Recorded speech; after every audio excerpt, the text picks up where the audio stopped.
some opening comments? Well, this game comes down to the tale of two halves, and we didn't defend the second half.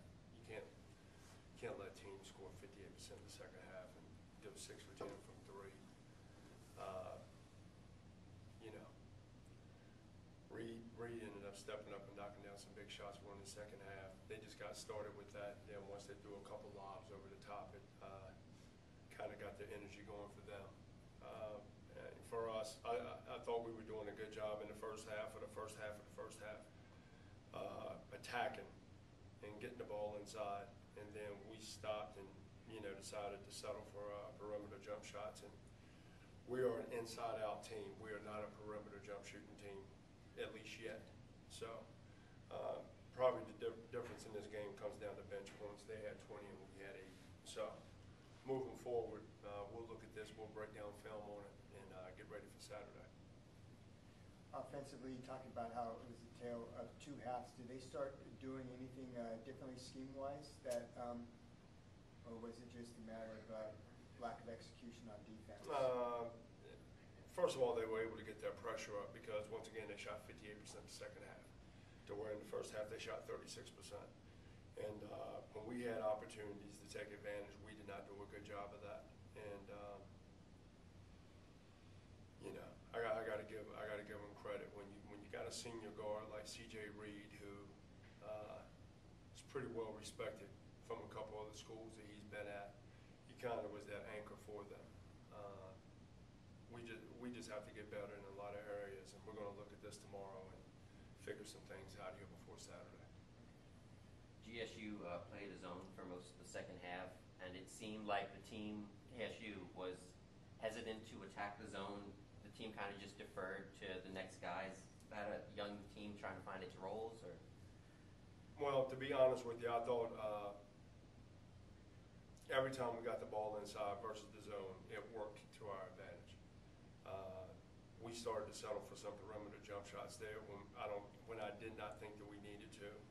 You know, one of the things I always pride ourselves on is being able to get to the free throw line. And going into this game, we were averaging about 25, 26 free throw attempts. We ended up with 17 tonight. I think a couple guys got shell shocked out there. Some of it's youth. Some of it's not, just no excuse. You know, YB missed the wide open layup. Miles missed the wide open layup. Nigel came in and settled for some jump shots. But, you know, all in all, it was an entire team. I don't know if it was a breakdown of what, but we'll go back and look at this and figure some things out. Are these runs that the other team seem to go on towards the end of the first half and early second half, like tonight, are they becoming a trend or a problem? Yeah, they are a problem right now, and a lot of it just has to do with our guys. To me, their mental toughness right now. We're not a team that can play up and down consistently with the opponent. And one of the things we talked about with Georgia Southern, they wanted to make this game a fast game. We have to rely on one another. And all you got to do is you go down and look at some of these percentages. 0 for 4, 0 for 4, 1 for 4, 1 for 3. That's an issue. And, you know, that's going to come back to maybe it's some of the attrition of playing so many games in a short period of time. I'm not using that as an excuse because basketball players figure out a way to come out and play. Georgia Southern got a few easy baskets off the full court press. Would you attribute that to a young backcourt? No, I don't know if I attribute it to a young backcourt. What I attribute it to is guys not paying attention to what we were telling them in timeouts and in huddles and coming back out and executing it. But once again, just like I said, we're gonna go back to the film. We're gonna look at it. We're gonna get better at this. You know, I mean, for us, the goal was to have 5 turnovers or fewer at the end of the first half. We ended up having 9. And you know, once again, some of this stuff is self-inflicted. But once again, we have to rely on one another. And I'm going to preach it until the cows come home, and I'm not going to stop. All right? We are a team that has to play together as a team. One of the things, I thought Markeith got off to a great start.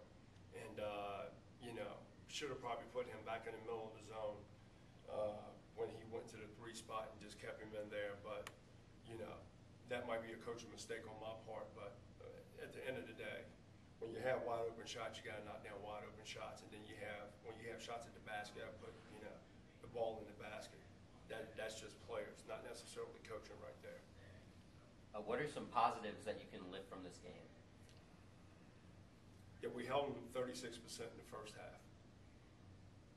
Even with the run that they had, we held them at 36% in the first half. And I got to figure out why we keep coming out with these slow starts in the second half. And, and then on both ends, how teams get off the fast starts and then how we're not getting off to a good start at all. But, we got a couple of days here before we play Chattanooga to figure this thing out. But, I mean, you're not going to beat a lot of teams when we go 38% from the field, 25% from the three-point range. And, one other positive, we shot 70% from the free throw line. So, but I also thought Ace getting in foul trouble kind of hurt us a little bit. We didn't have his energy on the glass. And, we kind of paid the price with that. We're putting some younger guys in. What are you going to focus on in the next couple days in preparing for Chattanooga? Physical toughness. And what I mean by physical toughness, that we have to do a better job of pressuring the ball, right? And we have to do a better job of handling pressure. And that just comes back to the guys in the locker room and our coaching staff. So, once again, like I said before, we're going to go back. I'll be looking at this film a lot tonight, and then we'll move on from it. Thanks, Louis.